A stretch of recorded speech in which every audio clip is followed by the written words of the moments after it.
If you haven't seen my previous video, I would suggest you do so, but then again, you probably already saw the interaction between Zelensky, J.D. Vance, and Trump at the White House.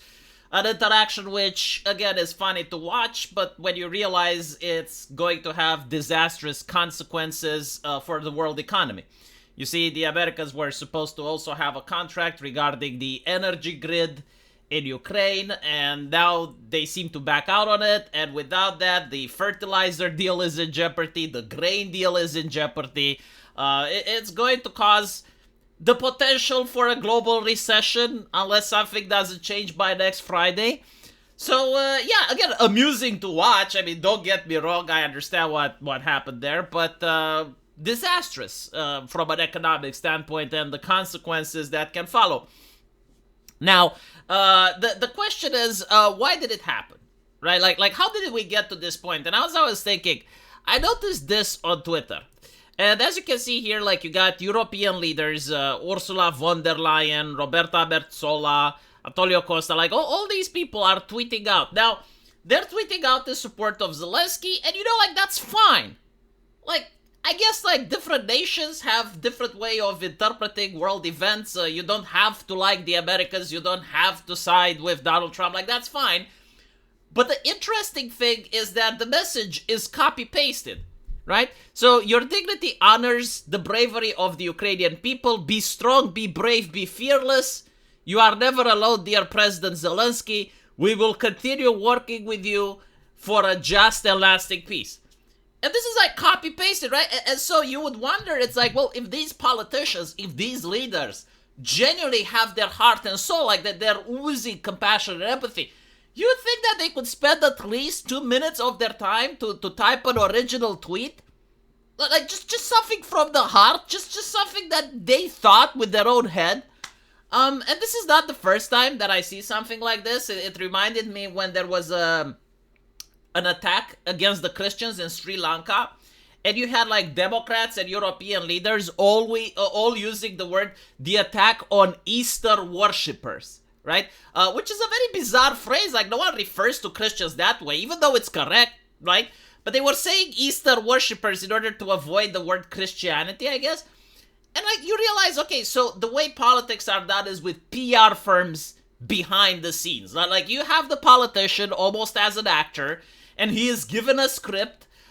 He has a social media, but chances are he doesn't even use it. It's other people that use it for him. And everything is managed. Everything is in order. Everything is neat and tight, exactly the way it's supposed to be.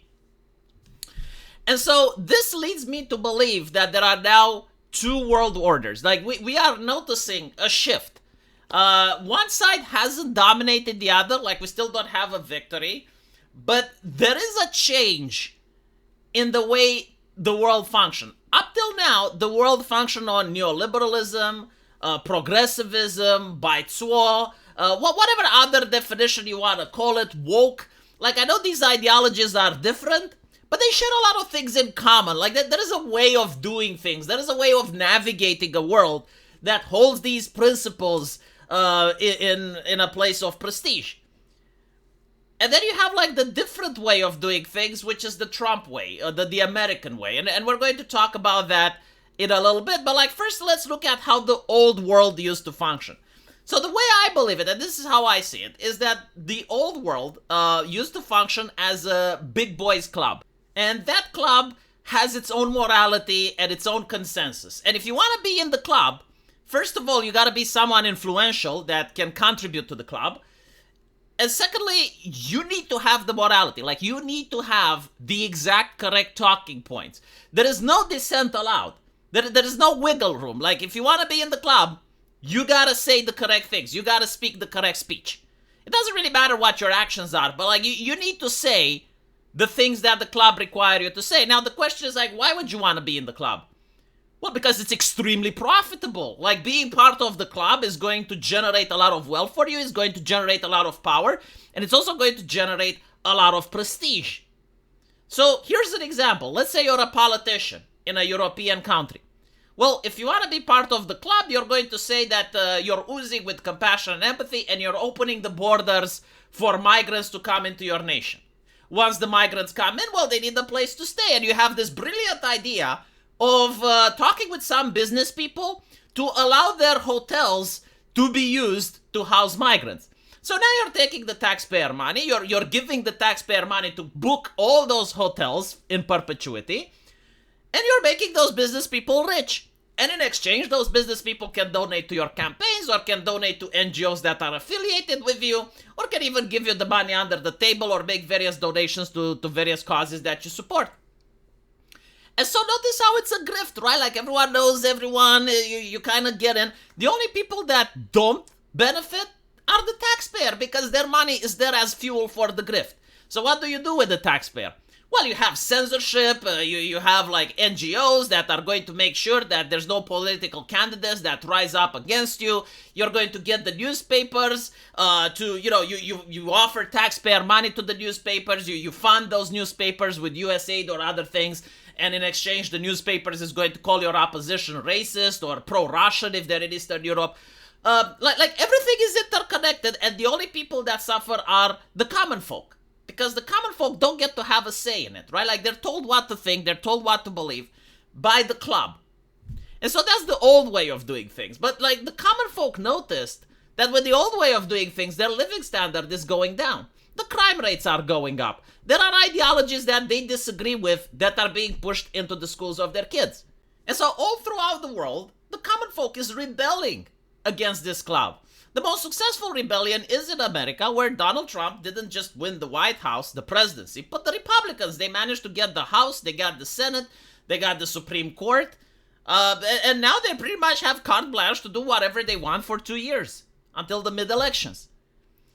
But you notice this is happening in other places as well. Like Macron's government is incredibly unpopular. You have Scholz's government being incredibly unpopular. You have right-wing nationalist movements going throughout Europe. Even in Canada, Justin Trudeau doesn't have a tenable position, right? So the new way of doing things is definitely here. And the question is like, well, how is the new way of doing things? Well, let's look at the old way, right? Like the old way is that the purpose of a politician is to manage public opinion. It's not to actually fix problems or fix issues. Like if you have high crime rates, you manage public opinion by banning newspapers from talking about the issue, calling everyone that talks about the issue problematic, and you manage the public opinion. In this situation, what these politicians are doing is literally just that. They're managing public opinion. They're telling the people, if you're a European, you need to support Zelensky, no matter what you saw. No matter how that interview went, no matter what happened there, you need to support Zelensky, right? And it's also the correct thinking. Like, if you don't support Zelensky, if you're a European, you're like, oh, well, you know what? I actually think that he negotiated poorly. I listened to Lindsey Graham. I kind of agree with him. Then you're out of the fucking club, right? So, like, you can't be against the club. This is why Zelensky was going to various places, and he could shame countries for not donating enough money, which is what he tried with Donald Trump. He tried to shame America. Like, look, Europe is doing a lot better.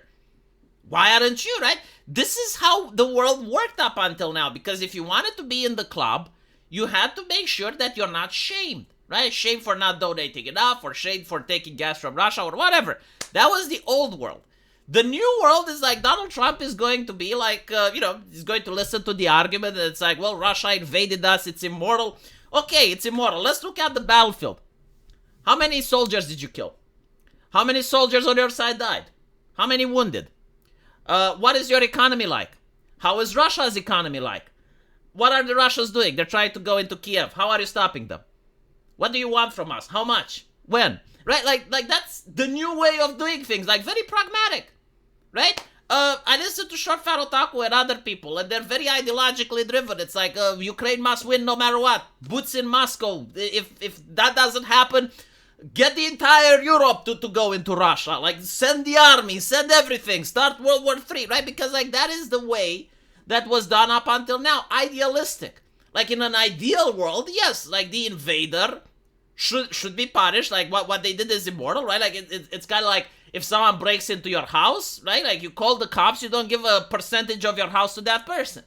But when dealing with geopolitics, when dealing with nation states, The reality is what's on the ground, right? Like, how many soldiers did you kill? How much munitions do you need? How many javelins? How much does it cost to produce the weapons? Where are you getting them from? What happened with the money? Let's do an audit, right? Like that's the new way of doing things, which is, by the way, is not very new. Like, that's the way things used to be done in the 90s. But it's very different to the way that things were done since 2014 all the way up until now. And a lot of leaders either don't realize that the world is now different, or they believe that their system can persevere. Like, they believe that if they bunker down and they hold like this for the next 4 years, maybe something will give. Maybe the Trump administration isn't going to do well, and you're going to have Democrats in charge that will continue doing the same thing that was done before, keeping the club going. Personally, I hope that our leaders that we elect are going to be strong statesmen that aren't going to just copy-paste a PR message and try to actually, manage public opinion. But like, no, I want leaders that can think for themselves, that are able to handle themselves in a debate, that will not bring embarrassment to my country, and more importantly, will understand the interests of my country over everything else. Right? Like what Zelensky did, in my opinion, is a mistake. You don't go into the Americans' house and try to shame them. You don't go into the Oval Office of all places and try to shame the American politicians. Why? Because it's on TV and their votes are tied to the way they react. It's one thing when you do it behind closed doors, but it's another thing when the cameras are rolling and you're telling them, well, Europe did better and blah, blah, blah. Because of course they're going to say, well, we donated so much cash, especially when there's a controversy in the United States regarding on like how much are they going to support a conflict that's a continent away. And you have a president in the White House who is voted by those people and is still trying to help you. Right? Like he just wants to tell his voting base, why are we helping? Well, we're helping because now we have a financial interest there. We got our mining interest there, and we got like the energy contract, and it's like now you have a vested interest, right? Like it's American interest, and so you can't go and start shaming them or demanding other things. Like the thing that I would do if I was a statesman, like I would think like what's best for Romania, right? And what's best for Romania, if I go to the United States, I realize that I'm not in a position of equality. I'm in a position of inferiority. I'm the one that goes to ask, right? Usually the person that goes to ask in any business is the person that comes in a position of inferiority. And so like you try to get as much as you can. That's what I would have done. But again, I'm not in charge. So like the thing that I would expect is that my leaders will do this in the future. This doesn't mean that like the interesting thing is that they already do this with the European Union. Like that's the baffling thing, right? Like with the European Union, it's all bureaucratic, it's all sanitized, it's all behind closed doors, and they literally do this. Like, yes, Ursula, tell me, Ursula, what do you need, Ursula? Yes, thank you, Ursula, I appreciate it, Ursula. Like that's how they behave with the EU, because that's the club, right? But with Trump, they get to be cheeky little shits. Well, doesn't seem to work. Doesn't seem to work when you're the one that wants, like if you look at the table, you don't, like America has less of a vested interest than you. And so what I would have done is to go there and try to convince Trump that he can have anything besides my wife in exchange for military help. If he wants my wife, then I would do everything in power to negotiate so that he doesn't take my children as well.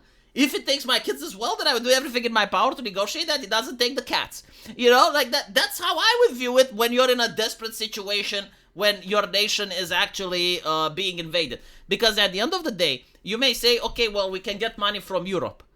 Yes, but like the armament industry, the weapons are produced in the US. And not to mention, one of the ways that Ukraine expects to win, like the way the generals expect to win, is for Russia's economy to collapse.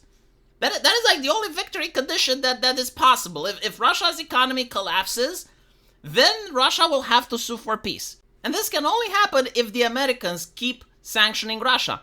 If you're basically telling the Americans, okay, we don't need you, and the Americans, like, they don't have to attack you or give weapons to the Russians. No, like, they're not even interested in that. All they gotta do is resume trade with the Russians, allow Visa and MasterCard to go back there, have American companies go and start mining stuff in Russia. And there you go. You pop up the Russian industry. What do you think is going to happen? Like, this is insanity. This cannot work without the Americans. At least that's how I view it. You know, like if they have like some other strategic geniuses and political savants that maybe know stuff that I don't, or figure stuff out that I didn't, sure, you know, go for it. Maybe you can win with the Europeans against the Russians. In which case, I don't understand why European soldiers aren't in Moscow by now, like if it's so easy and guaranteed. But still, my take on this, like what I think is happening, is that the Europeans, they want an army. And again, this is just my speculation. I don't know if it's real or not, but I wouldn't be surprised if the Europeans want an army. Germany probably funding it, and France and UK providing the manpower and the weapons. And so, like, they need a justification for it. They need a reason. And I think, like, this is an opportune moment. Like, it's not about empathy or compassion. It's just, like, the opportune moment, like, now is the time. And so they would try to create a European army. We'll see if I'm right or not. Again, like, this will probably take a couple of months. And if you have politicians saying that this is what they want, then, well, believe them when they say it. If not, then it means that I'm full of shit and I was wrong. But anyway, regarding the mineral deal, I personally think it's going to get signed. I think that the interests of Ukraine and the United States for that deal is pretty high. So I do think it's going to get signed. It's not the first time in human history where people rage quit at the negotiation table. It is the first time in human history that is televised. But I think that either Zelensky is going to be strongly persuaded to change his mind, or he's going to send someone else in his behalf, or he's going to have to retire, and then you're going to probably have an intermediary. I don't think like they're going to have elections, because it's kind of difficult to have elections when your nation is invaded, right? Like most countries on Earth don't do that when the military is there, because it's impossible to organize the elections, right? Like if you're under enemy occupation, right, and you have like a school district that's behind the enemy lines, I mean, they need to vote as well. How are they voting? And if you do allow them to vote, how do you know that the enemy army is not just going to stack the ballots? I know that America did voting under the Civil War, but they have the Electoral College, like it's a different system. Like here, you know, it can actually be 100% of the people voted for the pro-Russian candidate.